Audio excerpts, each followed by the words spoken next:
Hello everyone, welcome to this tutorial. Today we are going to learn how to create this UI animation using Linearity Move. Let's get started. When I first open the app, I'm going to see the home screen. To create a new document, I tap the plus button. Here, I can pick the resolution of my new document or import an existing file. I'm going to select this curve file and hit the import button to enter the scene builder panel. I simply tap and hold and drag one of the artboards to the scene builder line at the bottom of the panel. When I am done, I click the import button. I select the first item I want to animate from the layer panel at the bottom left corner of the screen. I select the pin button and zoom in by pinching the screen with my fingers. With the pinning functionality on, I can highlight a segment of the timeline. I use pinning to quickly define the start and the end points of that animation. I select and drag the item with my pen. I change the opacity to 0% to make the item transparent. I can see that Move adds the keyframe at the end of the highlighted segment based on what the item looked like before I made those changes. And with that, I've created my first animation combining position and opacity. I repeat the same steps to animate the other text elements in this group. To select multiple objects, I turn on the Select button and tap on all the items I want to include in my selection. When I'm done, I tap the animation bar of each item and I hold and drag it along the timeline. This way, each animation will start at a different time, creating a cascading effect. Time to animate the card. First, I want to create a mask. I switch to Design mode and select the Shape tool to create a rectangle. I move the rectangle under the card on the layer panel. I select the card and the rectangle. I tap and hold for the side menu to appear, and then I select the Mask Selection option. Now the card is inside a mask, and I can turn off the fill of the rectangle, so it is transparent. I switch back to Animate mode and activate pinning again.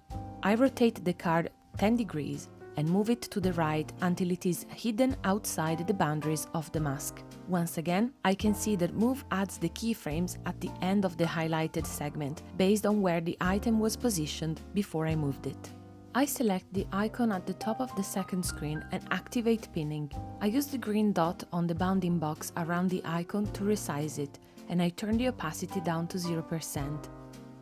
I change the opacity of the oval around the icon too. I select the animation bars and slide them along the timeline to delay the animation. I zoom in on the coins illustrations on the second screen. I switch to Design mode. I select the Shape tool and create a rectangle.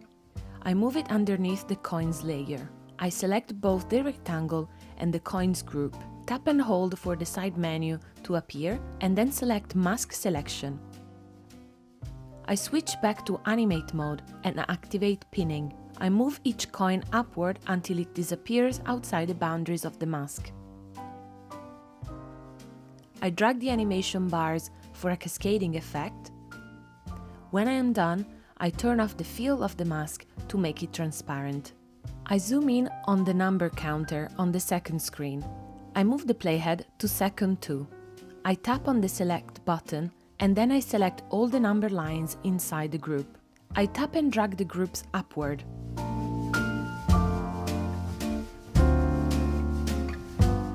I tap again on the Select button and I select the animation bar one at a time and slide it along the timeline to make the counter animation look smoother.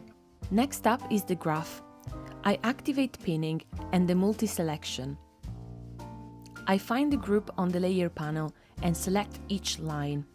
I use the Style panel on the right to change the height of the lines to 1 pixel. Then I use the Alignment option, Align at the bottom, to align all the dots at the same line. I move the group down a bit to match the base of the graph. Once again, I move the animation bars along the timeline for a cascading effect on the graph.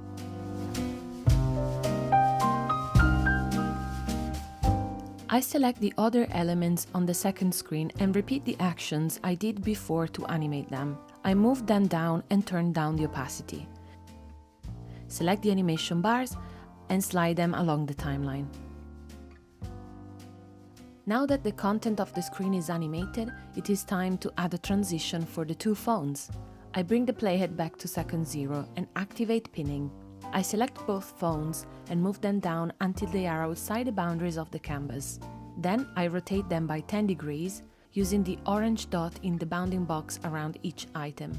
I drag the animation bar of the second phone so they come out one after the other. To animate the background, I'm going to use a new trick. I have 4 rectangles of different colors inside this group. I activate multi-selection and select them all. Then I open the 3 dots menu on the top right corner and select Morph. I've created a transition between these 4 items in just a few clicks. I then select the animation bar and change the timing from natural to step. This will change the animation from fading to a sudden color change. I tap and hold the item for the side menu to appear, and then I click Send to Back. Let's preview our final animation.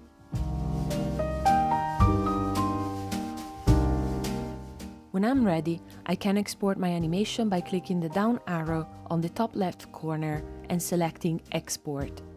Here, I can preview my animation one last time before exporting it. Thank you for joining me today. I hope you found this tutorial useful. You can learn more about Linearity Move and animation from the Learn tab on the home screen.